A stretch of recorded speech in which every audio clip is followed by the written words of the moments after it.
हरे कृष्णा।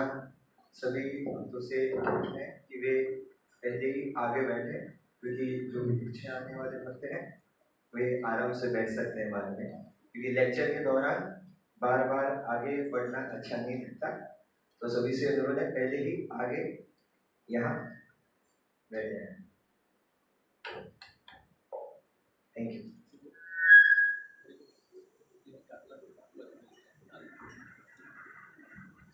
हरे कृष्णा। सभी भक्तों का मैं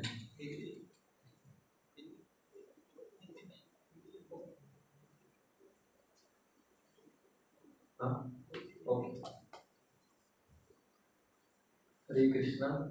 सगळ्या भक्तांचे हार्दिक स्वागत आजच्या या सत्संग कार्यक्रमात। ओके, प्रार्थना करू। ओम ज्ञानतिमिरन्धस्य ज्ञानाञ्जनशलाकया चक्षुरुन्मिलितं येन तस्मै श्रीगुरवे नमः।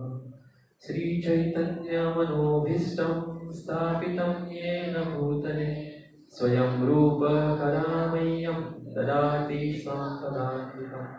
वन्देऽहं श्रीगुरुः श्रीयुतापदकमलं श्रीगुरून् वैष्णवांश्च श्रीरूपं साग्रजातं सहगणं तं सजीवं साद्वैतं कृष्णचैतन्य श्रीराधा कृष्णपादा सहगणा ललिता श्रीविशाखान्वितांश्च। हे कृष्ण करुणा सिंधु दीनबन्धो जगत्पते गोपेश गोपिकाकान्त राधाकान्त नमोस्तुते। तप्तकाञ्चन गौराङ्गी राधे वृन्दावनेश्वरी वृषभानुसुते देवी प्रणमामि हरिप्रिये। वाञ्छाकल्पतरुभ्यश्च कृपासिन्धुभ्यैव च पतितानां पावनेभ्यो वैष्णवेभ्यो नमो नमः। नमो विष्णुपादाय कृष्णपृष्ठाय भूतले श्रीमते भक्तिवेदांत स्वामिनिति नामिने। नमस्ते सरस्वती देवे गौरवाणी प्रचारिणे शांतदेशधारिणे जय श्री कृष्ण चैतन्य प्रभु नित्यानंद श्री अद्वैत गदाधर श्रीवासदि गौर भक्तवृंद हरे कृष्णा कृष्णा कृष्णा हरे हरे हरे राम राम राम हरे हरे हरे कृष्णा कृष्णा कृष्णा हरे हरे हरे राम राम राम हरे हरे हरे कृष्णा कृष्णा कृष्णा हरे हरे हरे राम राम राम हरे हरे।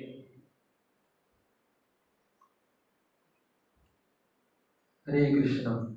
तो परत मागा अनाउंसमेंट मिली कि हिंदी में बोलेगा, हिंदी में चलता है ना। हरे कृष्णा समझ में आ रहा है? समझ में आएगी तो मैं श्रीला प्रभुपाद और हमारी संस्था की ओर से सभी भक्तों का मैं हृदय से हार्दिक स्वागत करता हूँ आज के इस रविवार के दोपहर कार्यक्रम में। तो आज का जो विषय है वो है श्रीमती राधा रानी की जो महिमा है, क्योंकि थोड़े दिन पूर्व हमने श्री राधा अष्टमी का जो उत्सव है उसको मनाया है। ठीक जन्माष्टमी के बाद सबने मनाया कि नहीं? और इधर नहीं मनाया है ना, इधर चतुर्थी का जो 5वां दिन है उस दिन पे जो आता है, इसलिए बहुत सारे जो गोवा के भक्त जो चतुर्थी मनाते हैं तो इसी कारणवश बहुत से भक्त नहीं मना पाते, लेकिन थोड़े सेंटर में उसको बड़े धूमधाम से मनाया था पोंडा सेंटर में। तो इधर आज उसके उपलक्ष्य में ये जो सत्संग है वो हम राधाष्टमी के उपलक्ष्य में हम मना रहे हैं। तो कथा भी राधाष्टमी के ऊपर ही।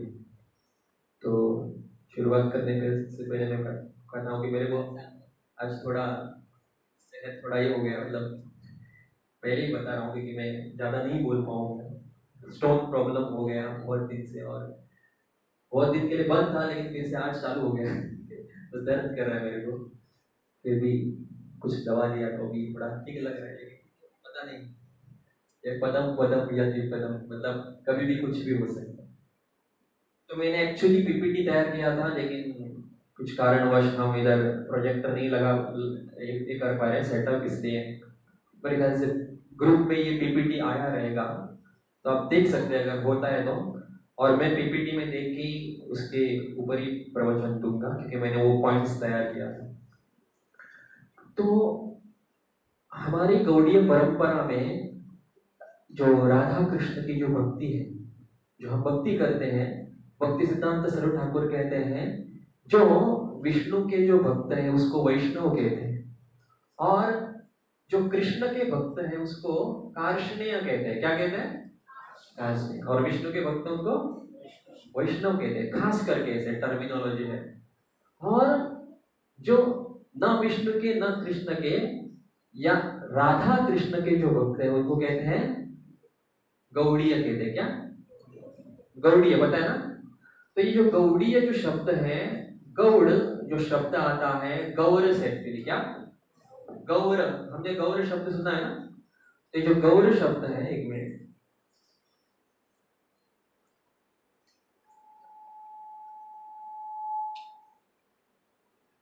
तो जो गौर शब्द है, गौर मतलब गोल्डन, हाँ, सोने का कलर। तो एक्चुअली राधा रानी की जो कांति है, हम आज राधा रानी के ऊपर चर्चा करने वाले, श्रीमती राधा रानी, तो उनकी जो कांति है, जिसका जो रूप है वो गौर वर्ण का है। तो हमको गौड़िया, हम गौर भक्त जो कहते हैं, एक्चुअली राधा रानी की उपासना करते हैं, इसलिए राधा और कृष्ण। तो जो विष्णु के भक्त हैं उनको वैष्णव कहते हैं, कृष्ण के भक्त कार्ष्णेय, और राधा कृष्ण के दोनों के जो भक्त हैं उनको कहते हैं गौड़ीय कहते हैं।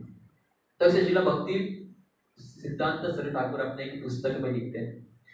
तो राधा के बारे में ये पूरे संसार में या गांव में या बहुत सारे लोगों के मन में एक गलत जैसी धारणा रहती है हमने भी पहले से मतलब इस्कॉन में आने से पूर्व हमने भी ऐसे राधा के बारे में जब हम बोलते थे या सुनते थे तो हमको ऐसा लगता था कि ये राधा मतलब एक गांव की कोई तो लड़की है, हाँ मटका लेके घूमती है, ठुमके मारती है, ऐसा कुछ तो लगता था ना हमको भी पूर्व ऐसे लगता था। या गांव में हम जत्रोत्सव के दूसरे दिन ना गौड़न काला ऐसा कुछ तो नाटिका देखते थे, पता है आपका ना, अभी भी होता है मोरजिम गांव में जो गौड़न काला होता है ना, और गांव में गौड़न काला जब होता है तो राधा रानी कृष्ण नाचते हैं। हाँ उसमें वो जो दिखाते हैं वो सही शास्त्र के आधार पे दिखाते रहेंगे, लेकिन लोगों को क्या लगता है राधा मतलब वो भजन रहते हैं ओ आदि आदि आदि आदि राधा रानी आदि मतलब लीला मौसी कुछ कुछ तो कहते हैं, मतलब गोपियों को मौसी कहते हैं, राधा रानी को और कौन से नाम में पुकारते हैं।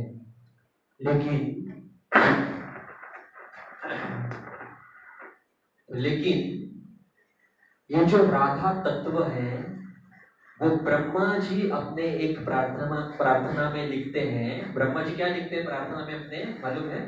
ब्रह्मा जी लिखते हैं कि मेरी जो तपस्या है पूरे ब्रह्मांड में सबसे कड़ी तपस्या है। किसकी तपस्या? मेरी मतलब ब्रह्मा जी खुद के बारे में बताते हैं। किसके बारे में बताते हैं ब्रह्मा जी? खुद के बारे में, कि ब्रह्मा जी बनने के लिए कई इंद्रों की तपस्या करनी पड़ती है। इंद्र जो देवता है ना, वो जो तपस्या करते हैं कई सालों के लिए, जन्मों के लिए, इंद्रदेव की जो तपस्या है वो ब्रह्मा जी का एक छोटा सा तपस्या जैसे है, मतलब उसका तुलना। और कई ब्रह्मा जी के जन्मों की तपस्या करने के बाद जब ब्रह्मा जी एक जीवात्मा बनता है और ब्रह्मा जी अपने प्रार्थना में लिखता है, इतना शक्ति प्राप्त करने के बाद भी मैं राधा तत्व, मतलब ये राधा रानी कौन है, या ये राधा जो हम व्यक्ति कहते हैं ये कौन है, उसका एक छोटे से मतलब पैरों का एक छोटा सा भी एक कण, धूलि का कण, समझ में आता है आपको? धूलि का जो कण रहता है किसके पैरों का? किसके पैरों का? जोर से। श्री राधा। किसके? श्री राधा के पैरों का धूलि का कण, उसको भी मैं समझ नहीं सकता। ऐसा कौन कहता है? ब्रह्मा जी कहते हैं। तो ब्रह्मा जी में हम दूसरा स्कंद सीख रहे थे हमारे भक्ति वैभव क्लासेस में, तो उधर ब्रह्मा जी कितने महान है वो लिखा गया है दूसरे स्कंद में। और हम जब देखते हैं और सुनते हैं और पढ़ते हैं ब्रह्मा जी का इतना महान था, तो हम पूरा आश्चर्यचकित हो जाते हैं कि ब्रह्मा जी इतने महान है, इतने शक्तिशाली ब्रह्मा जी जिनको पूर्ण शक्ति दिया है भगवान कृष्ण ने। उधर आया है कि 4 श्लोकों में, कितने श्लोकों में? उसको कहते हैं चतुश्लोकी भागवतम। ये 4 श्लोकों में ही पूरा पुराण वेद शास्त्र सब कुछ हुआ है। किसने किया है? ब्रह्मा जी ने किया है। वो ब्रह्मा जी इतने शक्तिशाली, उसको कोई कभी विष्णु के सिवा उसको कोई कभी परास्त नहीं कर सकता। ऐसे ब्रह्मा जी क्या कहते हैं? मैं राधा के पैरों का जो चरण कमलों का जो एक धूलि का कण है उसको मैं समझ नहीं सकता है। अगर ऐसे ब्रह्मा जी कह रहे हैं तो हम गांव के जो ऐसा कोई भजन गाते हैं वो आली राधा आली, कैसे समझ सकते हैं? नहीं समझ सकते। फिर भी ये जो गौड़ीय परंपरा है, हमने पहले गौड़ीय जो शब्द अभी लिया था ना, तो ये गौड़ीय परंपरा मतलब जो राधा रानी की उपासना करते हैं, कृष्ण की जो उपासना करते हैं, उसकी उपासना करने वाले जो भी गुरु परंपरा है उसको कहते हैं गौड़ीय परंपरा। तो उस परंपरा में हम अभी टपके हैं ना, मतलब आए हैं किधर से? तो हाँ, हमारा क्या भाग्य था। और उस परंपरा में शिला प्रभुपाद जैसे महान आचार्य आए हैं, और शिला प्रभुपाद की कृपा से हम राधा तत्व को थोड़ा समझ सकते हैं और समझने का हम प्रयास करते हैं। तो उसकी महानता है वो कभी हम बोल नहीं सकते, गा नहीं सकते, लेकिन थोड़ा सा हम आज कुछ चर्चा करने का प्रयास करेंगे। तो श्री चैतन्य चरितामृत जो ग्रंथ है, कृष्णदास कविराज गोस्वामी ने ये ग्रंथ लिखा है। क्या ग्रंथ का नाम है? चैतन्य चरितामृत। क्योंकि चैतन्य महाप्रभु जो है श्री कृष्ण चैतन्य, राधा कृष्ण नहीं अन्य, ऐसे कृष्णदास कविराज गोस्वामी कहते हैं। तो चैतन्य महाप्रभु की जो पूरी जीवन जो है, जीवन क्या शैली कहते हैं ना, जीवन शैली, बायोग्राफी, उसी के अंतर्गत राधा तत्व, कृष्ण तत्व, हाँ बलराम, विष्णु तत्व, ये सब कुछ तत्वों का थोड़ा थोड़ा थोड़ा ऐसा महिमा दिया गया है। उसमें राधा तत्व का महिमा बताते हुए कृष्णदास कविराज गोस्वामी कहते हैं, आप मेरे पीछे दोहरा सकते हैं। राधा पूर्ण शक्ति कृष्ण,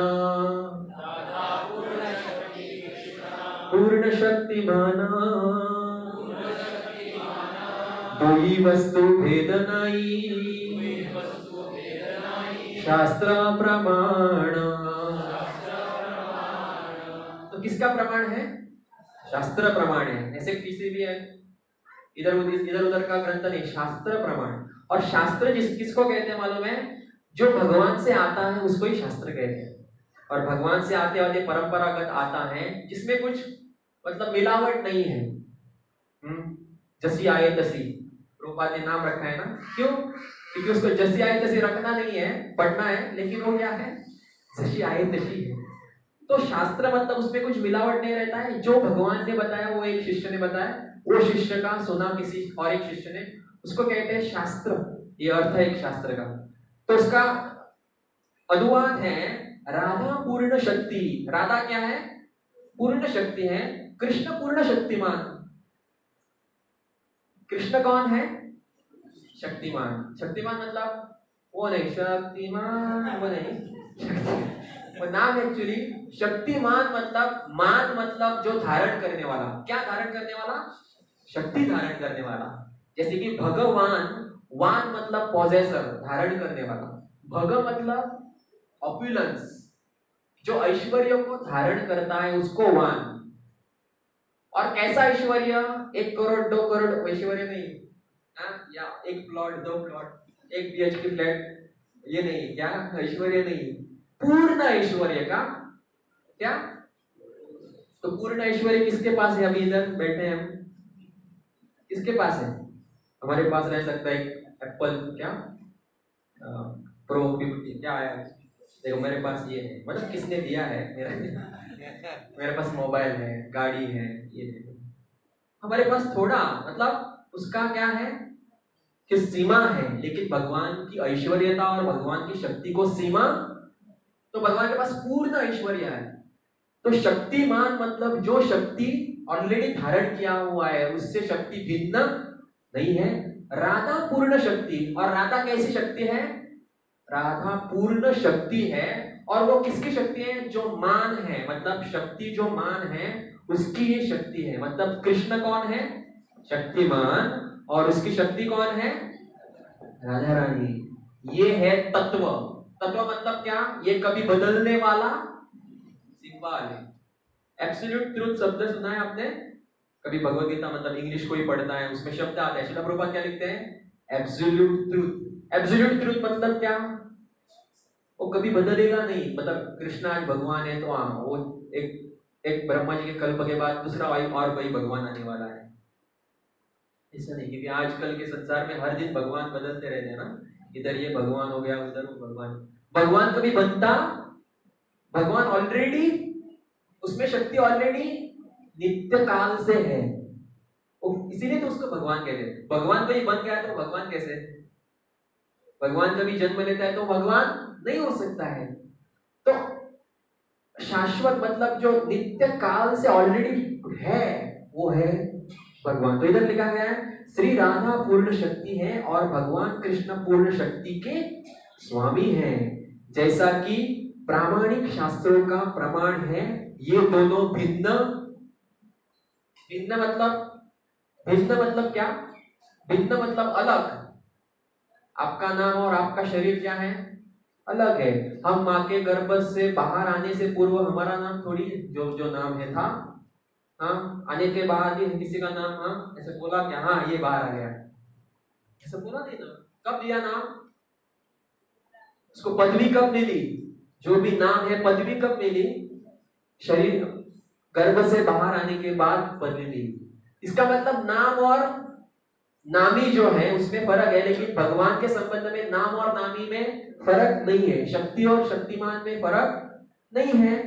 ये दोनों भिन्न है। राधा कृष्ण भिन्न नहीं है। भिन्न मतलब डिफरेंस। राधा कृष्ण कभी अलग हो। अभी ये किसकी बात चली मालूम है? अनादिकाल जो जगत है उसको कहते हैं गोलोक वृंदावन। क्या कहते हैं उसको? किसने देखा है गोलोक वृंदावन? किधर है? किधर है गोलोक वृंदावन? देखा है कभी? देखा है? हमने भी देखा नहीं, एक्चुअली है। तो ये जो गोलोक वृंदावन है उधर क्या है पता है? गोलोक। गोलोक मतलब लोक। लोक मतलब जगह, स्थान या अबोर्ड। और गो मतलब गाय, जिधर गाय रहते हैं। तो उधर हमको जाना है कि नहीं? जिधर गाय रहते हैं जाना है सबको? जाना है। बोले अरे गाय तो इधर हमारे क्या गोठ्या नहीं है हमारे गाय अरे थई बोलतो तुमका गोठ्या नहीं समजा गोठ्या नहीं दिया। अरे जो कृष्ण का आनंद गायों के साथ है वो भगवान के आनंद के साथ हमको सम्मिलित होने के लिए हम उधर जा रहे हैं। तो कृष्ण का आनंद मतलब भक्तों का आनंद, इसी को कहते हैं भक्ति। भक्ति मतलब क्या पता है? जो कृष्ण को क्या अच्छा लगता है वो करना। ये डेफिनेशन है भक्ति का। अन्याभिलाषिता शून्यम ज्ञान कर्माद्यनावद अनुकूलेन कृष्णनो। अनुकूलेन कृष्ण मतलब कृष्ण को क्या चाहिए? हमको क्या पिज्जा चाहिए तो क्या करते हैं? हम अच्छा पिज्जा तैयार करते हैं और भगवान को दिखाते हैं ना। क्या हम उसको क्या करने के लिए? प्यूरिफाई करने के लिए ना। उसको क्या करने के लिए? कर्मा उसमें से निकालने के लिए। मतलब कृष्ण को हमने क्या किया है? पूरी प्यूरिफायर जैसे रखा है, क्योंकि हमको पिज्जा अच्छा लगता है इसलिए हम खाते हैं ना। कृष्ण को क्या अच्छा लगता है वो हमको समझ में आना चाहिए। तो मैं क्या कहने जा रहा था कि वो गोलोक वृंदावन जो है वो नित्य है, और कृष्ण जो उधर है अनादिकाल से, उसका कुछ ये नहीं है, स्टार्टिंग पॉइंट नहीं। वो भगवान की शक्ति ऑलरेडी उसके अंदर पहले से ही है, और उसका जो मूल रूप है वो है श्रीमती राधा रानी। अभी वो क्या हो गया है आगे बताया गया है। हाँ, उसका कैरेक्टरिस्टिक्स बताया गया है। मृगद तार गंध यही छे। ओके, एक गाना। मृगद तार गंध, मृगद तार गंध यही छे अविच्छेद, अग्नि ज्वाला ते ऐछे कबू नहीं भेद। जिस तरह कस्तूरी तथा उसकी सुगंध एक दूसरे से कभी पृथक नहीं होते। कस्तूरी और सुगंध, कस्तूरी पता है?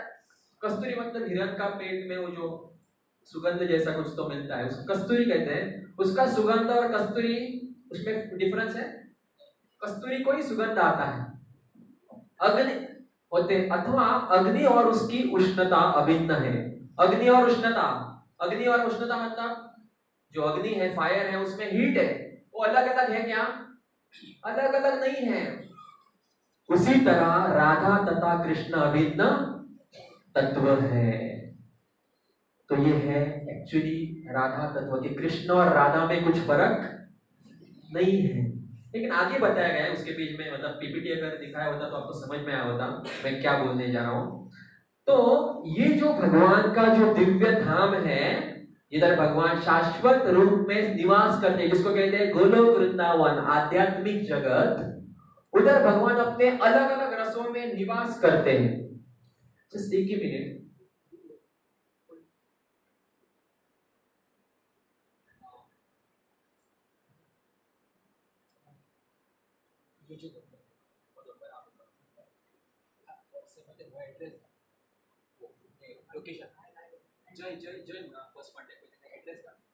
ओके, हरी बोल। सॉरी, एक कोई भक्त ने मेरे को कुछ काम हुआ कहा ना, इम्पोर्टेंट था।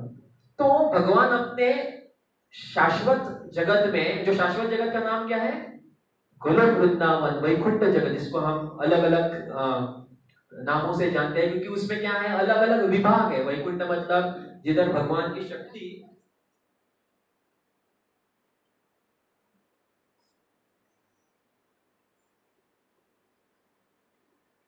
जिधर भगवान की अलग अलग विस्तार शक्ति है। जैसे कि वैकुंठ लोक मतलब जिधर नारायण के, मतलब कृष्ण के नारायण के रूप में अवतार है। बाद में अयोध्या है, साकेत धाम है, द्वारका है, बाद में वृंदावन है। और वृंदावन में भगवान गोलोक वृंदावनेश्वर जो है अपनी अलग अलग लीला करते हैं।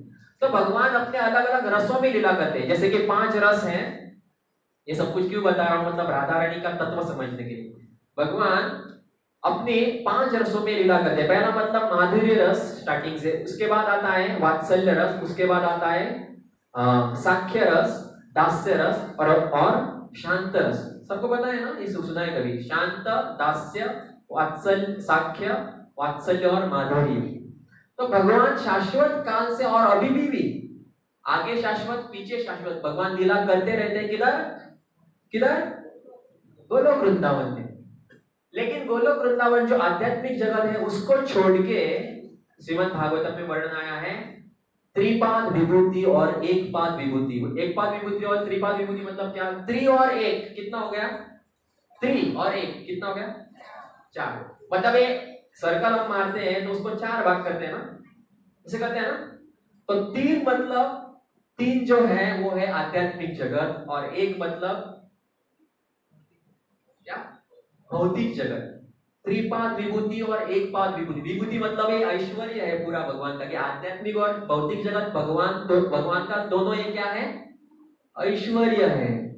उसमें एक छोटा सा 1/4 क्या हो गया? भौतिक जगत हो गया और 3/4 क्या हो गया? आध्यात्मिक जगत। ये जो भौतिक जगत है, जो दुखों का जगत है, इधर जब भगवान आते हैं, कौन? वही भगवान जब इधर आते हैं तो इधर आके वो अपने वैसे ही लीला करते हैं। किधर से आते हैं भगवान? गोलोक वृंदावन से इधर आते हैं। अभी गोलोक वृंदावन में उसकी शक्ति ऑलरेडी उसके अंदर ही है, शाश्वत काल से है, उससे भिन्न है। जो हमने पहले तत्व देखा है, वही भगवान जब इधर आते हैं वैसी लीला करते हैं। किधर कर रहे हैं? गोलोक वृंदावन में कर रहे हैं। और ये जो गोलोक वृंदावन है, ये गोलोक वृंदावन में भगवान की अनंत शक्तियां हैं। वो शक्तियों में से भगवान ये भौतिक जगत भी बनाते हैं। इसीलिए शास्त्र में भगवान की 3 मुख्य शक्तियां बताई गई है, अंतरंग शक्ति, बाहिरंग शक्ति और क्या? तटस्थ शक्ति। आप अगर उसी पीपीटी में अगर कोई देख रहा है तो उसमें आप छठा जो स्लाइड से उधर जाएंगे तो उधर बताया गया है कि ईश्वरेर शक्ति हाय ये 3 प्रकार, एक लक्ष्मी गण, शुद्ध महिषी गण, आर ब्रजे गोपी गण, आर सभाते प्रदान, ब्रजेंद्र नंदन याते स्वयं भगवान। ये जो स्वयं भगवान ब्रजेंद्र नंदन, कौन है स्वयं भगवान? ये ब्रजेंद्र नंदन मतलब क्या? ब्रज इंद्र। ब्रज का इंद्र कौन है? इंद्र। ब्रज का इंद्र कौन है? इंद्र मतलब राजा। इंद्र मतलब केवल वो इंद्रदेव नहीं, उसको नाम दिया गया है, मतलब पद है वो। इंद्र मतलब राजा। ब्रज का राजा कौन है? राजा। कृष्ण तो ग्वाल बाल है। नंद महाराज राजा है। ब्रजेंद्र का नंदन, ब्रज नंदन, ब्रजेंद्र नंदन कौन है? नंदन मतलब नंदन बालक को कहते। किसको? मेरे नंद, ऐसे बाप पुकार देना अपने पुत्र को, पुत्र को पुकार दे क्या? नंदन, हे लाल। तो ब्रजेंद्र नंदन मतलब ब्रज का जो ईश है उसके जो नंदन है वो है कौन? भगवान श्री कृष्ण। अभी कृष्ण की बात कर रहे थे हम। याते स्वयं भगवान। ये कृष्ण कौन है? स्वयं भगवान है। उसकी अभी शक्तियां बताई गई है। किधर की? आध्यात्मिक जगत की शक्तियां बताई गई है। लक्ष्मी गण, शुद्ध महिषी गण और ब्रजे गोपी गण। क्या क्या है? पहला क्या है? लक्ष्मी गण, उसके बाद शुद्ध महिषी गण और ब्रजे गोपी गण। अब ये 3 शब्द जो है ना, वो 3 शब्दों में से हमको जाना पड़ेगा। तीसरा शब्द बताया है कि ब्रजे गोपी गण। क्या? सबका ध्यान है इधर? ध्यान है? फर्स्ट शब्द बताया गया तीसरी लाइन में, अगर कोई देख रहा है ना तो तीसरी लाइन में बताया गया ब्रजे गोपी गण। क्या? ब्रजे गोपी मतलब ऐसी स्त्रियां जो भगवान के साथ सबसे ऊंचा जो रस है वो है माधुर्य रस का आस्वादन करती है, उसको हम कहते हैं गोपियां। और वो गोपियों में सबसे श्रेष्ठ गोपी है श्रीमती राधा रानी। बोलो श्रीमती राधा रानी की जय। ये जो ब्रज गोपियां हैं उसके नेक्स्ट लेवल है, वो है शुद्ध महिषी गण। क्या है? अभी ये जो गोपियां हैं उनके साथ ना कृष्ण का जो सिंपल जो रूप है वो है एक गांव का एक लड़का, जिसके सिर पे क्या है? मोरपंख है, टर्बन ऐसे बांधा हुआ है, गले में क्या है? गले में क्या है? कृष्ण जो वृंदावन का कृष्ण उसके गले में क्या रहता है? वर, क्या वरमाला? सॉरी क्या? वैजयंती माला। मतलब ये जंगलों में से फूल का ये माला है, पत्ते फूल का माला है। अभी पत्ते फूल और नीचे क्या है? पीतांबर वस्त्र है, उसके ऊपर एक पट्टा बांधा हुआ है, उसको साइड में क्या डाला है? बांसुरी डाला हुआ है। अभी इसमें आपको ऐश्वर्य क्या दिखता है? कुछ नहीं दिखता है। वैसी गोपियां भी कैसी है मालूम है? उनके सिर पे क्या है? क्या? कलश, कलश है। और गोपियों के भी वस्त्र गांव के जैसे ही है, और गोपियों के हाथ ना मैले हुए रहते। किसमें? गाय के गोबर में। तो ये है एक्चुअली कृष्ण का रूप, ऐसे गोपियों के साथ उच्च रस जो माधुर्य रस है। वही कृष्ण जब अपना ऐश्वर्य दिखाना चाहता है तो वो कृष्ण ये महिषीगण मतलब द्वारका, इधर द्वारका के साथ जो द्वारका कृष्ण कैसा है? उसके गले में आपने वैजयंती माला देखा है? मतलब वैजयंती माला ऊपर रहेगा लेकिन उसके नीचे क्या रहेगा? आभूषण। कैसे? हीरे मोती। उसका मुकुट कैसा है? वो हम पहनते हैं, मतलब इसमें नाटक में पहनते ऐसा नहीं वो हिलता है और सोने का भरा हुआ, उसमें मतलब अलग अलग मोती, हमको पता भी नहीं। और उसके साथ गदा तलवार रहेगी। उसका जो पीतांबर वस्त्र है उसमें भी अलग अलग हीरे मोती रहेंगे। द्वारका कृष्ण है, उसका जो चप्पल है वो कैसा है? बहुत सोनेरी रंग का, उसमें भी हीरे मोती है। तो ये द्वारका कृष्ण के साथ अगर गोबर हाथ में गोबर लगाने वाली गोपियां चली तो क्या हो जाएगा? अलग ही कॉम्बिनेशन दिखेगा ना। तो वो जो द्वारका की जो रानियां कैसी है वैसे ही है। किसके समान? कृष्ण के समान। जैसे कृष्ण अभी है ऐसे अटायर में, वैसे ही गोपियां हैं। कैसे? उनको कहते हैं महिषीगण। मतलब उनके शरीर के ऊपर भी क्या है? अलग अलग गहने हैं। और उसके द्वारका के जो नीचे भी है वो है लक्ष्मीगण। क्या है? उधर भगवान कृष्ण का और भी विस्तार और होता है, उसमें भगवान की शक्ति दिखते हैं ज्यादा। गदा, शंख, चक्र, पद्म दिखते हैं। हाँ, समझ में आ रहा है आपको क्या कह रहा हूं? ये क्या हो गए? तीन स्तर हो गए। और आगे कहा गया है कि ये जो भगवान श्री कृष्ण जो वृंदावन के जो हमने पहले चर्चा किए थे उसके क्या है? अंग के ऊपर वैजयंती माला है, पर में कमर में पट्टा है, मुरली बांसुरी है, सिर के ऊपर। ये कृष्ण की जो अंतरंगा जो शक्ति है, जो अंतरंगा शक्ति है वो श्रीमती राधा रानी है। वही कृष्ण जिस प्रकार द्वारकाधीश बन गए, बाद में नारायण बन गए और आगे आगे ऐसे विस्तार हो, वही कृष्ण की जो अंतरंगा शक्ति है श्रीमती राधा रानी, उसका ही विस्तार स्वरूप वो महिषी है। उसके बाद में क्या है? लक्ष्मी है। समझ में आ रहा है? मतलब जितना होता है मैंने प्रयास किया आपको बताने के लिए। जो कृष्ण द्वारकाधीश बनते हैं उससे नारायण, बाद में अलग अलग विस्तार होते हैं। वही कृष्ण के अंतरंगा शक्ति जो है क्या है? कौन है? राधा रानी। उसका ही रूप है महिषीगण। उसका ही क्या है? लक्ष्मीगण है। और ऐसे अनंत लक्ष्मी बनते हैं, अनंत महिषी बनते हैं, और वही राधा रानी के अनंत गोपियां रूपों बनते हैं।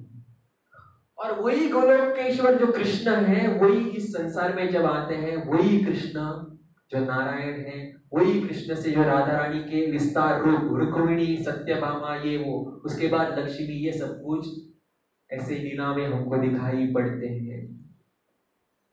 तो भगवान की जो शक्ति है उससे भिन्न होने के कारण इस संसार में जब भगवान श्री कृष्ण आते हैं और हमारे इस धरातल के ऊपर जब अलग अलग लीला करते हैं तो हमको प्रश्न पड़ता है कि भगवान अलग अलग गोपियों के साथ क्यों भाग रहे हैं। राधा रानी का इस अभिमन्यु ना अभिमन्यु के साथ शादी क्यों हुआ, या अयन के साथ शादी क्यों हुआ, राधा रानी का कृष्ण के साथ शादी क्यों नहीं हुआ।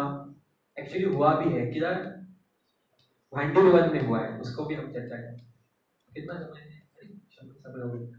तो ऐसे हमको प्रश्न पूछते हैं। एक्चुअली देखा जाए तो ये छोटा सा जो जगत है, कितना 1/4, मतलब 1 पाद विभूति जो है उसका मूल स्रोत है 3 पाद विभूति। मतलब जो आध्यात्मिक जगत है उधर भगवान की शक्ति भगवान के साथ ही है, लेकिन वही भगवान की शक्ति इस संसार में जब आती है तो अपना आनंद बढ़ाने के लिए अलग अलग प्रकार की लीला करते हैं। समझ में आ रहा है? ये अभी हमने तत्व के दृष्टिकोण से अभी थोड़ा चर्चा किया, बहुत सारा कुछ है, मैंने जितना होता है आपको थोड़ा समझाने का प्रयास किया। अभी हम थोड़ा लीला के ऊपर ध्यान देने वाले हैं थोड़े समय के लिए। तो वही भगवान इस संसार में जब आते हैं, हमने सुना है कि श्रीमद् भागवतम या अलग अलग पुराणों की 5000 पूर्व भगवान श्री कृष्ण किधर आए हैं, अयोध्या में आए थे ना। हाँ हाँ, कोई तो हाँ बोला, किधर आए थे, किधर आए थे, वृंदावन नहीं आए थे, किधर आए थे, हाँ गोकुल में नहीं आए थे, किधर आए थे, मथुरा में आए थे। एक्चुअली होते नहीं हुए थे, किधर, मथुरा में हुए थे। उनका उससे उधर से क्या हो गया, उसी दिन रात को क्या हो गया, स्थानांतरित हो गया, ट्रांसफर हो गया उधर से तुरंत। वो आए थे एक्चुअली किधर अवतरित हुए थे, मथुरा में, किधर, कंस के कारागृह में। तो कारागृह में आए थे, उधर से उनका क्या हो गया, उधर ट्रांसफर हो गया। तो वही भगवान जिस प्रकार इस संसार में आए हैं उसी प्रकार उनकी शक्ति भी आती है। भगवान के बारे में हमने जन्माष्टमी में सुना रहेगा, अभी हम श्रीमती राधा रानी के बारे में सुनेंगे। कहानी ब्रह्म वैवर्त पुराण, बाद में ब्रह्मांड पुराण, स्कंद पुराण में, सभी पुराणों में ये कहानी है। अलग अलग कल्पों के हिसाब से अलग अलग ये कहानियां हैं। एक कहानी के बारे में हम चर्चा करने वाले हैं। तो जब श्रीमती राधा रानी किस प्रकार अवतरित होते हैं, ये कहानी नारद मुनि एक्चुअली एक बार पूर्णमासी देवी का जो संवाद चल रहा था किसी के साथ, इसका ही वर्णन नारद मुनि कर रहे हैं। ये कहानी एक बार विंध्याचल पर्वत, कौन सा पर्वत, विंध्याचल पर्वत, हमको बताया ना, हिमाचल है, अरुणाचल है, विंध्याचल ऐसे पर्वत है। ये पर्वतों का भी एक रूप था ना, रूप मतलब मूर्तिमान स्वरूप है। जैसे कि हम गंगा बोलते हैं ना, तो गंगा मतलब केवल ये नहीं कि हम उधर जाने के बाद पानी दिखने के बाद हम डुबकी लगाते हैं, मजा करते हैं, उतना ही नहीं। गंगा देवी है, यमुना देवी है। देवी मतलब वो रूप है उनका। सूर्य देव मतलब हमको जो दिखता है केवल गोल गोल, वो नहीं दिखता, नहीं एक्चुअली हमको देख नहीं पाते हम, वो गोल गोल दिखता है उतना नहीं। उसके पीछे भी कौन है, पीछे मतलब उसका स्रोत क्या है, सूर्य भगवान है एक्चुअली। वरुण वो भी देव है। उसी प्रकार विंध्याचल पर्वत जो एक व्यक्ति भी है, अरुणाचल पर्वत, हिमाचल पर्वत। एक बार विंध्याचल पर्वत है, उसको शंका हो गई अरे कि हिमाचल जो है उसको पुत्र हो गया है, सॉरी पुत्री हो गई। कौन, हिमाचल की पुत्री कौन, हाँ पार्वती। कौन थी वो पहले, अब सीरियल नहीं देखते हैं, देखना चाहिए। कौन थी वो, सती, दक्ष की ना, दक्ष बाद में वो अपने को ही स्वाहा करती और बाद में पार्वती बन के आती। तो पार्वती आने के बाद विंध्याचल को थोड़ा शंका था कि मेरे को क्या नहीं है, मेरे को पुत्री नहीं है। उसको पुत्र थे, कोई ऐसे कहते हैं कि उसको पुत्र थे, लेकिन उसको ये होती है शंका कि मेरे को पुत्री नहीं है। और ऐसे बहुत शोक करने के बाद वो सोचते हैं कि मेरे को कुछ तो अच्छा पुण्य कर्म करना, मतलब पुण्य ही थे व्यक्ति हो, लेकिन वो क्या करते हैं, ब्राह्मणों को चलो भोज खिलाएंगे। तो ब्राह्मणों की सेवा करने के बाद, ब्राह्मणों का उसको वरदान मिलने के बाद ब्राह्मण कहते कि आपको पुत्री की प्राप्त हो जाएगी। लेकिन वो वर कैसा मानते हैं कि मेरी जो पुत्री हो जाएगी उसका पति, किसके, मेरी जो पुत्री हो जाएगी उसका पति क्या होना चाहिए, भगवान शिव जी का क्या शत्रु, ऐसा नहीं, मतलब शिव जी को क्या करना चाहिए, उसने परास्त करना चाहिए। मतलब शिव जी से क्या होना चाहिए, थोड़ा शिव जी से क्या थोड़ा शक्तिशाली होना चाहिए, ऐसा वरदान मांगते हैं। तो ऐसा वरदान मांगने के बाद और ब्राह्मणों ने और देवी देवताओं ने तथास्तु करने के बाद उनको 2 पुत्रियां प्राप्त हो गई। एक का नाम था श्री राधा एक्चुअली, और दूसरे का नाम चंद्रावली। कथा सुनिए किसने? चंद्रावली और श्री राधा, ये 2 पुत्रियां प्राप्त हो गई। ये खबर सुनाई पड़ती है किसको? कंस को। किसको? कंस को। कंस क्या सोचता है कि इनको वरदान क्या मिला है कि उनके पति क्या कौन हो जाएंगे? उनसे वरदान क्या मांगा है? ऐसी पुत्री प्राप्त होनी चाहिए जिनके पति शिव जी को भी। तो कंस क्या सोचता है कि मैं ही उनका क्या बनूं मैं ही उनका क्या बनूं? समझ में आ रहा है क्या बोल रहा हूं मैं? कथा समझ में आ रहा है आपको? तो कंस सोचता है, क्योंकि जो असुर लोग रहते हैं उनकी ऐसी मेंटेलिटी रहते हैं, जिधर कुछ अच्छा होता है उधर क्या करेंगे? टपकेंगे वो। तो वो सोचते हैं कि मैं उसका पति हूं। इसीलिए कंस क्या सोचता है कि मेरी एक जेट है। क्या है वो? मेरा एक फ्लाइंग जेट है। क्या? पूतना। कौन? पूतना को चुनता है। पूतना को कहता है कि जाओ, आपका काम आज आपको काम करना पड़ेगा, आपका जो आप काम कर देना। क्या काम करती थी पूतना? जाती थी और बच्चों को उठा के लेके आती थी, उनका खून पीती थी पूतना। तो पूतना को भेजते हैं, और पूतना जब जाती है और दोनों पुत्रियों को उठाती है, मैं कहानी थोड़ा फास्ट फॉरवर्ड कर रहा हूं, उठाती है, तो विंध्याचल जो है वो देखते हैं, अरे क्या हो गया? ब्राह्मणों को बुला देंगे, ब्राह्मण जल्दी जल्दी यज्ञ करो और कुछ तो करो, अग्नि को प्रकट करो और ऐसा कुछ तो करो कि पूतना के शरीर में आग उत्पन्न हो जाए। पूतना क्या करे? हमारे दोनों बच्चों को छोड़ दे। तो ऐसा ही करने के बाद जब पूतना दोनों बच्चों को लेके, पुत्रियों को लेके जब जा रही थी, तो रास्ते में मतलब वो विंध्याचल पर्वत जो ये विदर्भ देश है उससे थोड़ा नीचे है। विदर्भ मतलब आज का महाराष्ट्र। और महाराष्ट्र के ऊपर जब पहुंचती है तो उसको ज्यादा गर्मी होने के बाद हाथ से एक पुत्री निकल जाती है, गिरती, वो है चंद्रावली। चंद्रावली किधर गिरती है? भीष्मक जो राजा थे। भीष्मक पता है कौन? भीष्मक राजा कौन? भीष्मक राजा कौन? हाँ, किसके पिता है? कृष्ण ने किसका ये किया था लव लेटर लिख के? रुक्मिणी को। रुक्मिणी के पिता है। रुक्मिणी के जो भाई हैं भीष्मक, ऐसे कुछ नाम है उनके भाई के, रुक्मी बाहु ऐसे नाम है ना। उसके जो पुत्र मतलब भीष्मक, ये सॉरी रुक्मी बाहु रुक्मिणी, इनके जो पिता हैं भीष्मक, उस समय पे उनको ये कोई पुत्री जैसे कि रुक्मिणी, रुक्मी बाहु, ये सब कुछ कोई प्राप्त नहीं हुए थे। तब चंद्रावली उधर क्या हुई थी? कैसे गिरी थी? हाँ, पूतना के हाथ से, क्योंकि उसको गर्मी हो गई ना। एक पुत्री को संभाला, दूसरी पुत्री क्या हो गई? उधर ही गिरी। उसको बाद में जो पूर्णमासी, हम जो कहानी में सुनते हैं कभी, पूर्णमासी गोपी, वो बाद में उधर आके उधर से लेके जाती है। वो अगली दूसरी कहानी है। उसको वो वृषभानु के एक भाई है, कुछ तो नाम है उनका, उसको देती है। वो कहानी अलग है। अभी राधा किसके हाथ में है? पूतना के हाथ में। पूतना ऐसे ही मतलब वही गर्मी में, बहुत गर्मी हो रहा है ना, वही गर्मी से हाथ में लेके राधा रानी को आगे आगे ले जाती जाती। वो ऑलमोस्ट क्या है, वृंदावन मतलब कौन सा देश? यूपी, उत्तर प्रदेश तक पहुंच जाती है। उसको बाद में गर्मी और सहन नहीं हो जाती, उसको भी क्या करती हो? छोड़ती है। एग्जैक्ट वो किधर गिर जाती है? ये भगवान की शक्ति है, मतलब सब कुछ एग्जैक्ट होता है। किधर गिर जाती है? जिधर वृषभानु महाराज को मिली, किधर? रावल गांव में, यमुना के किनारे। समझ में आ रहा है? तो इस प्रकार सुंदर ये कन्या जो स्वयं सभी लक्ष्मियां, सभी शक्ति जो है, अब बताएं श्रीमती राधा रानी मतलब जो भी शक्ति है, आज पुरुष में शक्ति है या काली है, दुर्गा है और कौन, सभी जो शाक्त है, शाक्त मतलब शक्ति की उपासना करने वाले, जितनी भी शक्तियां हैं आध्यात्मिक और भौतिक, जो भी शक्तियां हैं वो कृष्ण की शक्ति हैं। लेकिन ये शक्तियों का जो मूल या उसको कहते हैं स्रोत, वो है श्रीमती राधा रानी। जैसे कि इस भौतिक जगत में माया देवी है ना, वो है दुर्गा की शक्ति। दुर्गा का ये है विस्तार रूप है। दुर्गा किसका रूप है विस्तार? पार्वती देवी का।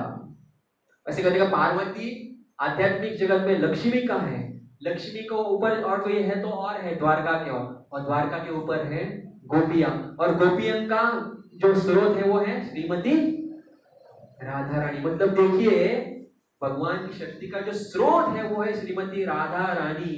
उसका इतना नीचे नीचे आते आते राधा रानी की तुलना हम किसी भक्त के साथ नहीं कर सकते। एक सॉन्ग था ना, एक थी मीरा एक थी राधा, ऐसा कोई सॉन्ग है। दोनों ने इसको शाम को चाहा। एक्चुअली मीराबाई भी एक बहुत शुद्ध भक्त है।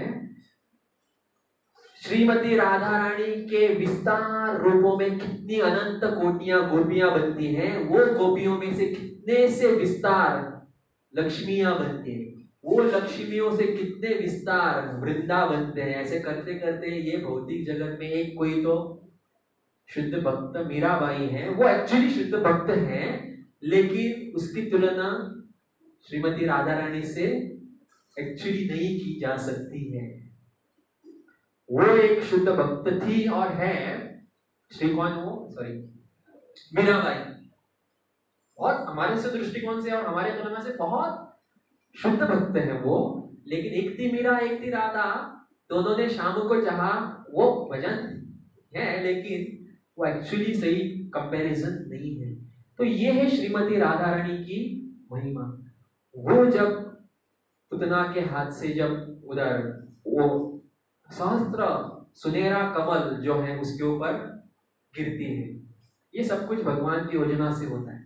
और घोर जब दिन का जो घोर समय था, उस समय पे जब वृषभानु महाराज जब यमुना के किनारे जब आए थे, तब उन्होंने देखा कि ये बहुत सुंदर और कोमल शरीर की जो सुकन्या है वो उधर कमल के दल पे है। ऐसा नहीं कि वो कमल के दल, कमल जो था उसकी वजह से राधा रानी को चमक आ रही, राधा रानी के चमक की वजह से वो जो कमल था उसी को क्या आ रहा था, बहुत चमक आ रही थी। ये महिमा है एक्चुअली। और देखते हैं कि ये कन्या किधर से आ गई, तो उसी समय पे उधर ब्रह्मा जी का आगमन होता है और ब्रह्मा जी कहते हैं कि आप पूरा पूर्व जन्म में एक राजा और आपकी जो पत्नी है, ऋषभानु महाराज की पत्नी का नाम क्या है, कीर्तिदा। कीर्तिदा, तो कीर्तिदा और आपने पूरे पूर्व जन्म में मेरे एक कल्प में हजारों साल के लिए आपने तपस्या की थी और उसका आपने जो वरदान मांगा था कि भगवान की शक्ति की हम उपासना करें आगे जाके। इसीलिए भगवान की जो शक्ति का जो मूल रूप है वो आपकी पुत्री के रूप में आपको आज प्राप्त हुआ है। तो ये कोई साधारण बालिका नहीं है। उसको लेके बाद में कहानी आगे फास्ट ये करता हूँ, लेके जाते हैं वृषभानु महाराज और अपनी जो पत्नी उनको दिखाए, और देखने के बाद वो दिखने के कितनी सुंदर, और उनको इतना आनंद आ जाता है कि ऐसा आनंद कभी उन्होंने महसूस या अनुभव ही नहीं किया था पूर्व। और देखते हैं कि उसका जो आंख है और मुंह और वो क्या है, वो चुप है और बंद है। आंख खुली है, बंद है, और मुंह भी कुछ आ नहीं कर रहे, कुछ रो नहीं रहे, हाँ कुछ मुंह खोल नहीं रही है। उनको बहुत दुख हो जाता है। ऐसे दुख से थोड़े दिन जाने के बाद वही दुख में वो सोचती जब रहते हैं, तब नारद मुनि उधर क्या हो जाते हैं, आते हैं। जैसे कि नारद मुनि भ्रमण करते आ रहे हैं, क्योंकि नारद मुनि का जीपीएस चल रहा था, क्योंकि नारद मुनि को पता था कि मेरे जीपीएस से आज इधर ये होने वाला है। नारद मुनि के पास जीपीएस रहता है कि किधर क्या होने वाला है, मेरे को कब जाना है उधर, किसको थोड़ा क्या करना है, कड़ी सा किसका ये करना है। तो एक्चुअली कड़ी सा नारद ऐसा, और गलत ये है कॉनोटेशन, लेकिन एक्चुअली वो भगवान की योजना से करता है। नारद मुनि का जीवन ही मतलब भगवान की आज्ञा है। तो उसको पता है मेरे आज ये होने वाला है इधर, और मेरे को जाके उनको कुछ तो आज्ञा देनी है, उनको कुछ इंस्ट्रक्शन देना है। तुरंत उधर पहुंचते हैं रावल गांव में और कहते हैं कि अरे ऋषभानु महाराज स्वागत करते हैं, महान संत आ गए, हाँ उनके पैर धोते हैं, उनको माला पहनाते हैं, उनको खाना देते हैं। क्यों आए आप? नारद मुनि को पता है कि मेरे को पूछने वाले क्यों आए हैं, और पूछते हैं, हंसते हंसते नॉर्मल ऐसे हंसते कि आपके इधर कुछ तो शुभ मेरे को लग रहा है, कुछ तो पुत्र या पुत्री का जन्म हुआ है। नहीं नहीं नहीं, हमारा कुछ नहीं हुआ है। क्योंकि उनको क्यों डर लगता है, क्यों लगता है डर बोलने के लिए? क्योंकि उन्होंने आप मतलब समझो किसी को बच्चा हो गया, आग नहीं खोल रहे, पाँव टेढ़ा है उधर, आप बताएंगे क्या मेरे को ऐसा बच्चा हो गया? कोई नहीं बताएगा ना, लज्जा आएगी या डर लगेगा कि उसको पहले किधर लेके जाएंगे, हॉस्पिटल में लेके जाएंगे, ठीक करेंगे, बाद में दिखाएंगे ये बच्चा है हमारा। तो ऐसे डर की वजह से शर्मिंदा होने के लिए से वो क्या करते हैं, उसको दिखाते हैं, बोलते नहीं नहीं कुछ नहीं है। तो नानक भी बोलते करे मेरा तो जीपीएस दिखा रहा है इधर कुछ तो है। मतलब एक्चुअली जीपीएस मतलब कुछ तो दिव्य दृष्टि से बता रहे कि मेरे को ऐसा लग रहा है कि इधर। तो श्रीदामा को आगे करते हैं, श्रीदामा पता है ना, श्रीदामा भी उसका पुत्र है, राधा रानी का श्रेष्ठ ये क्या भाई। ये देखो नहीं नहीं इधर कोई तो पुत्री है। तो बाकी की जो गोप गोपियां थी वो बता देंगे आप संत से क्यों झूठ बोल रहे हैं, और संत से सभी सच भी बोलना क्या है सही है, क्योंकि संत ही आपको क्या करेंगे, कुछ तो मार्ग दिखाएंगे। इसलिए संतों के सामने कभी झूठ, आज से कभी झूठ बोलना नहीं है संतों के सामने। तो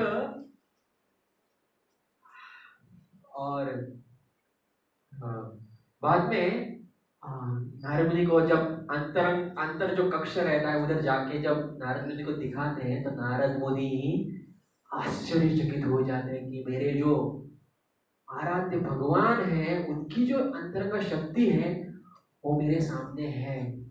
और नारद मुनि को उस समय पे श्रीमती राधा रानी लाडली वो क्या दिखाती है, खुद का राधा रानी का जो एक्चुअली जो रूप है, 14 वर्ष 9 महीने और 7 या 8 दिन का जो रूप है। कृष्ण का आयु कितना है, 15 वर्ष 8 महीने ऐसा कुछ है और 16 दिन, मतलब बिलो 16 के ऊपर जाते नहीं भगवान। उसी प्रकार राधा रानी 15.5 के ऊपर या 14.5 के ऊपर किधर, उधर लोग वृंदावन वो रूप दिखाती है। कौन, छोटी सी बालिका किसको रूप दिखाते हैं, नारद मुनि को। नारद मुनि ऐसे लोटपोट हो जाते हैं, मतलब किसको देखने के बाद, भक्ति देवी, भक्ति शक्ति। राधा रानी मतलब भगवान के अंतर की शक्ति, मतलब भक्ति शक्ति। आज जो हम उपासना कर रहे हैं वो भगवान की जो अंतर का शक्ति की हम उपासना कर रहे हैं, उसका रूप दिखाते हैं। जब राधा रानी मतलब जो रूप जब दिखाते हैं नारद मुनि भाव विभोर हो जाते हैं, लोटपोट हो जाते हैं, और ऐसे करते करते बाहर जब आ जाते हैं तो अपना जो बाह्य जो ऐसा रूप है नारद मुनि वो थोड़ा सा बंद कर दे, क्योंकि इसको ऋषभानु महाराज और उनकी माँ को समझ में ना आ पाए इसे, और उनको बताते कि अच्छा हो गया। वो बोल रहे कि इसका जो आंख और मुंह खोल दे रहा है उसके लिए हमको कुछ तो इलाज बताइए, कुछ तो उपाय बताइए। और बोलते कुछ मत करो, आप उनके जन्म क्या उसको नाम क्या ये क्या उस दिन को क्या कहते हैं, नेमिंग सेरेमनी को, नामकरण का क्या करो, उत्सव स्टार्ट करो। आपको पुत्री प्राप्त हो गई उसके आप उत्सव शुरुआत करो, लोगों को आमंत्रण जो है वो दे दो, लोगों को सब बुलाइए। यही सॉल्यूशन है कि आप जो कुछ समस्या में है उसका आपको हल मिलेगा। तो आप ये पहले तैयारी करो। और ऋषभानु महाराज सोचते ऐसे कैसे हो जाएगा, बच्चे ने पुत्री ने आंख नहीं खोला है, मुंह नहीं खोला है, और कैसे संभव हो जाएगा, कुछ तो ये ठीक करना पड़ेगा और बाद में लोगों को दिखाना पड़ेगा। नारद मुनि कहते हैं नहीं नहीं ये सब कुछ आप टेंशन मत लो। और नारद मुनि लास्ट में कहते हैं एक सबको बुलाओ, लेकिन एक जो गोकुल में रहने वाले जो सबसे प्रसिद्ध नंद महाराज और यशोदा माता को और उनके दोनों पुत्रों को जो इन्विटेशन देने मत बोलना। लास्ट में कहते हैं किसका, किसको इन्विटेशन, नंद महाराज यशोदा और उनके 2 पुत्रों को इन्विटेशन देने। नारद मुनि को पता था ना वो आएंगे तभी काम हो जाएगा ये। अब पता है ना आपको कृष्ण आने के बाद क्या होता है, और बाद में ऐसा उत्सव मनाते हैं।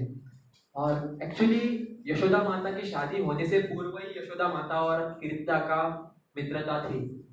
वैसे नंद महाराज और वृषभानु की भी मित्रता थी शादी के पूर्व भी। तो जब ये उत्सव होता है उस उत्सव के लिए हजारों ब्राह्मणों को दान दिया जाता है, हजारों लोगों को, गरीब लोगों को खाना दिया जाता है।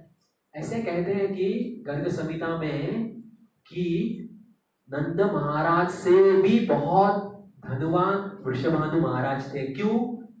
कौन आई है घर पे? स्वयं राधा रानी, मतलब स्वयं लक्ष्मी आई है, तो कितने धनवान रहेंगे ना। स्वयं लक्ष्मी जिनके घर आई हो तो उनको क्या कमी है। तो इसीलिए वृषभानु महाराज कितने धनवान थे और उन्होंने इतना धन जो है और सोना और खाना सब कुछ ये किया वो जो उत्सव के उपलक्ष्य में। और देखते हैं कि सारे गोकुल, रावल, यावट, वृंदावन के सभी वनों से जो लोग आए थे देखने के लिए, जो बड़ा उत्सव, बहुत अच्छा उत्सव हो रहा था। और नंद महाराज और वसुदेव यशोदा माता और नंद महाराज आए थे अपने दो सुपुत्र, कौन?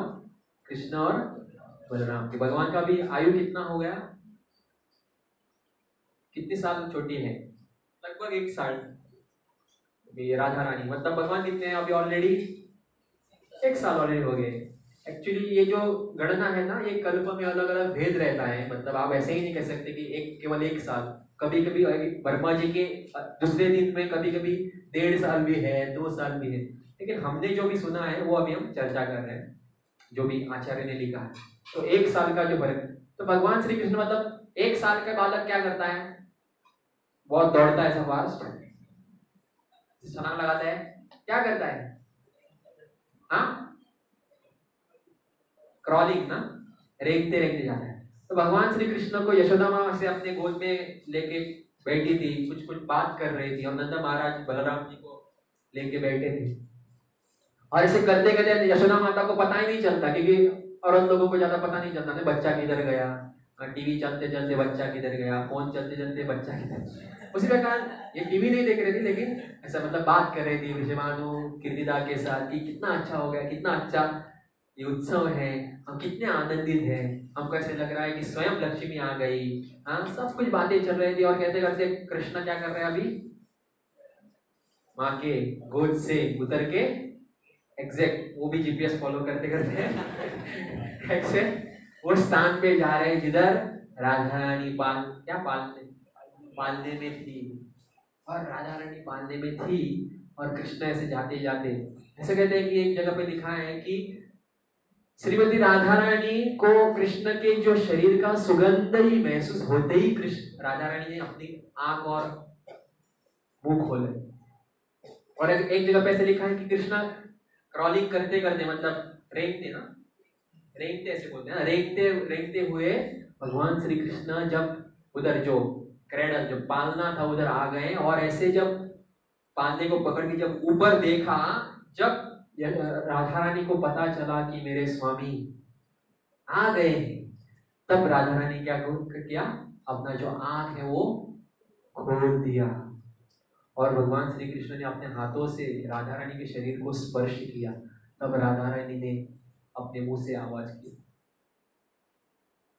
तो बताना चाहते हैं कि राधा रानी की मैं कृष्ण के सिवा और किसी को नहीं देखूंगी, कृष्ण के सिवा में और किसी को स्पर्श नहीं करूंगी। तो इससे पता चलता है कि भगवान की आंतरंग शक्ति जो है वो भगवान से अभिन्न है, वो कभी भिन्न नहीं हो सकती, भगवान से दूर नहीं हो सकती। और उसके बाद बहुत अलग अलग लीला है, समय के प्रभाव से हम उसको नहीं कह रहे, छोटी सी 1-2 मिनट की लीला कह के हम बंद करें। उसके बाद बहुत बड़ा उत्सव होता है, ऐसे दिन बीत जाते हैं, वर्ष बीत जाते हैं। भगवान श्री कृष्ण के लिए राधा रानी स्वयं अपने हाथों से खाना परोस के देती थी। और जब समय नहीं मिलता था, मतलब टाइम होता था, तो राधा रानी खुद अपने हाथ से टिफिन भेजती थी। और बहुत अलग अलग लीला है व्रज और रावल में। तो भगवान श्री कृष्ण वृंदावन में 11-12 साल जब रहे, उसके पहले राधा और कृष्ण की जो लीला है उसका वर्णन रूप गोस्वामी, सनातन गोस्वामी ने अलग अलग अपने जो गौड़ीय ग्रंथ है उसमें वर्णन किया है। इनकी जो माधुर्य लीला है उसको समझने के लिए हमको आचार्यों की जरूरत रहती है। ऐसा जब कहते हैं कि राधा का और कृष्ण का कभी विवाह नहीं हुआ, ऐसे कहते हैं ना, कहते हैं कि नहीं? विवाह हुआ या नहीं हुआ? विवाह हुआ या नहीं हुआ? हुआ है। किधर हुआ है? भांडीर मंदिर। अभी विवाह नहीं भी हुआ तो क्या फर्क पड़ता है? गौर गोविंद महाराज करके एक प्रभुपाद के शिष्य हैं, वो कहते हैं कि अपने ही, मतलब उदाहरण सिंपल देते हैं, अपने ही समझो हाथ है, ये हाथ है ना, खुद में ही अपने हाथ का चुंबन ले लूं, मतलब मैं खुद मेरे हाथ का किस करूं तो क्या हो जाएगा? फांसी लग जाएगी। कुछ क्राइम है क्या? है क्या? नहीं है। इससे क्या हमको पता चलता है कि ये शरीर का ये जो भाग है मेरे शरीर का है, उसको मैं मुंह लगाऊं या नहीं लगाऊं? लगाऊं तो पाप है, लगाऊं तो पाप है, नहीं लगाऊं तो पाप है? नहीं है, कुछ भी नहीं, क्योंकि ये मेरे शरीर का ही क्या है? भाग है। राधा कृष्ण में कभी अंतर नहीं है, तो विवाह करने का जरूरत है? हमने चर्चा किया था ना, राधा कृष्ण एक ही स्वरूप है, राधा कृष्ण एक ही स्वरूप है गोलोक वृंदावन में। इसमें जगत में आते हैं तो क्या करते हैं? वो लीला करने के लिए अपना विस्तार करते हैं, लीला करने के लिए। उसमें शादी करने का जरूरत है? नहीं है। और शास्त्र में बताया गया, हमारे गौड़ीय जो रस ग्रंथ है उसमें बताया गया है कि जब राधा कृष्ण की जो लीला इस भौमर वृंदावन में होती है, इस जगत में होती है, तो उसमें परकीय भाव रहता है। परकीय भाव मतलब सेपरेशन। सेपरेशन मतलब हम देखते हैं संसार में पुरुष और स्त्री जब विवाह होता है, जब एक जगह पे आते हैं, जब कब मजा रहता है? जब विवाह करने से पहले क्या रहता है? थोड़ा ज्यादा मजा रहता है, क्योंकि सेपरेशन में थोड़ा जो प्रेम है,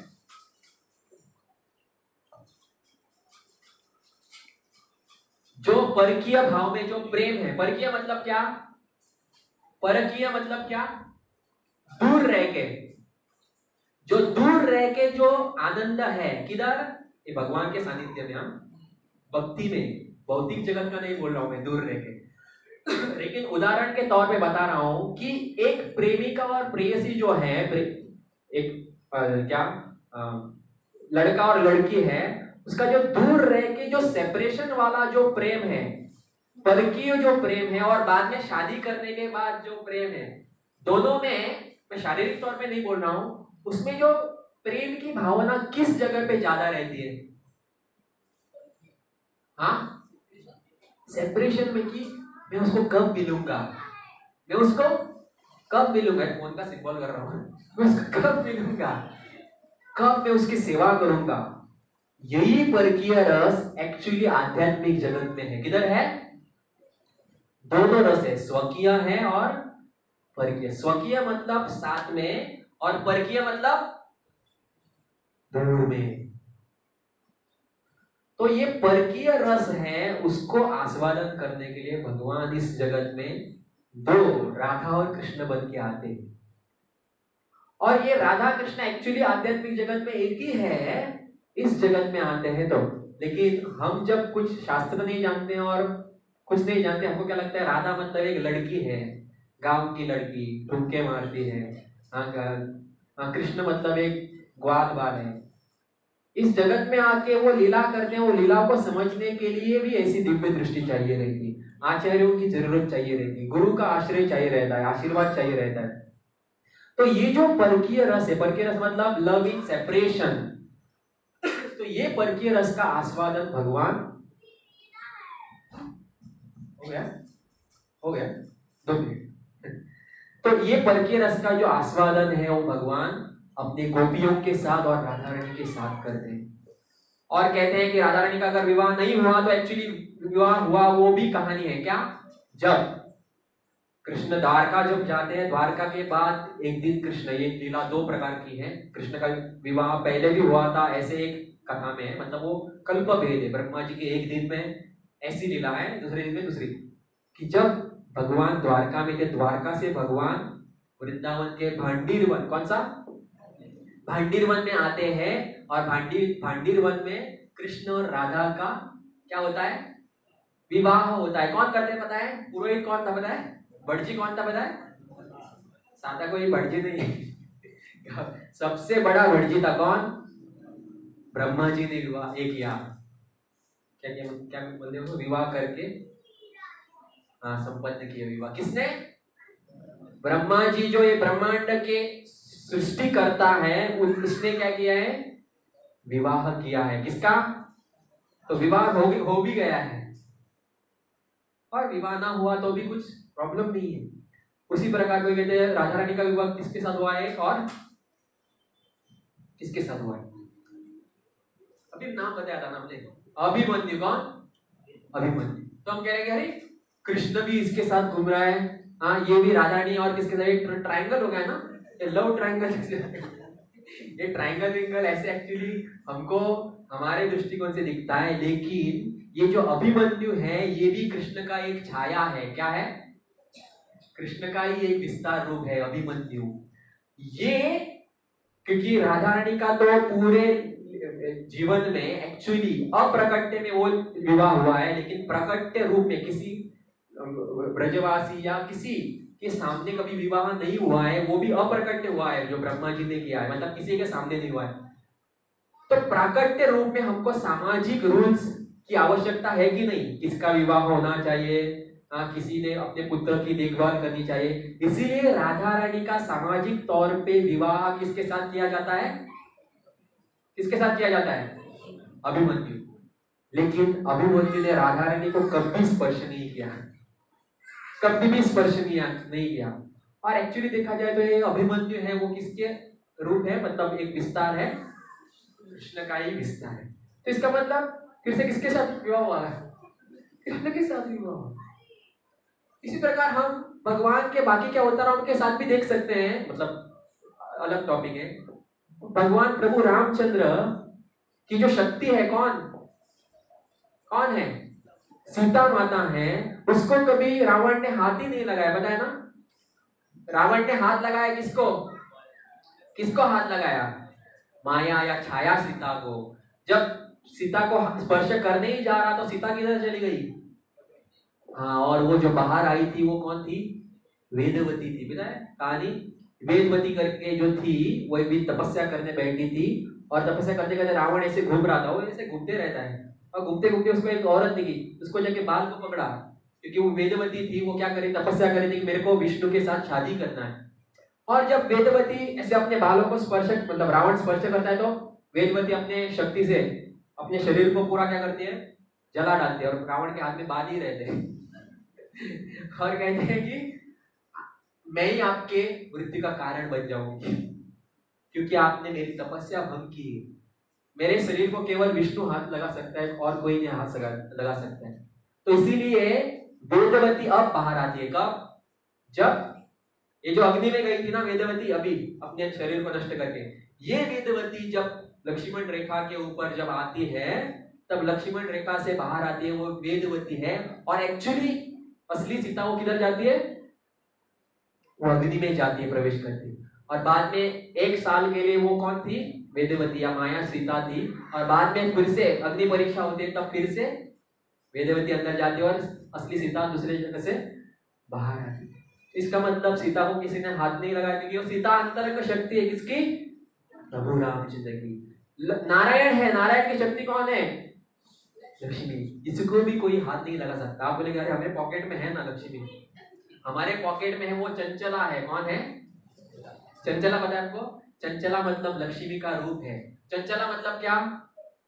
वो एक जगह पे कहीं नहीं रह जाएगा। आपको क्या लगेगा? आपके पॉकेट में ही रह जाएगी, आपके मृत्यु के बाद और किसके पॉकेट में चली जाएगी? आपकी प्रॉपर्टी और किसकी हो जाएगी? इसका मतलब हम लक्ष्मी को कभी छू ही नहीं सकते। इसका अर्थ भगवान की जो अंतरंग शक्ति को कोई कभी छू ही नहीं सकता है। तो ये है भगवान की अंतरंग शक्ति की महिमा। और सभी भगवान की जो शक्तियां हैं अलग अलग अवतारों के, उनका जो मूल स्रोत है वो श्रीमती राधा रानी। तो बोलने के लिए बहुत कुछ हम बोल सकते हैं, क्योंकि भगवान की जो महिमा और भगवान की शक्ति की महिमा है वो असीमित है, उसको कभी खत्म नहीं कर सकते। तो ये थोड़ा सा हमारे स्तर पे हमने कुछ बताने का प्रयास किया है। तो हम प्रार्थना करेंगे आज के इस उत्सव पे कि जिस प्रकार श्रीमती राधा रानी भगवान की नित्य सेवा करती रहती है, केवल भगवान के बारे में ही सोचती रहती है, उसी प्रकार हमें भी उस भाव, वो जो भावना है, उसका जो थोड़ा सा भी बूंद अगर हमारी जिंदगी में आ गया, तो हमारा भी भक्ति का जीवन क्या हो जाएगा, सफल हो जाएगा। बोलिए श्रीमती राधा रानी की जय। श्री श्री राधाष्टमी महामहोत्सव की जय।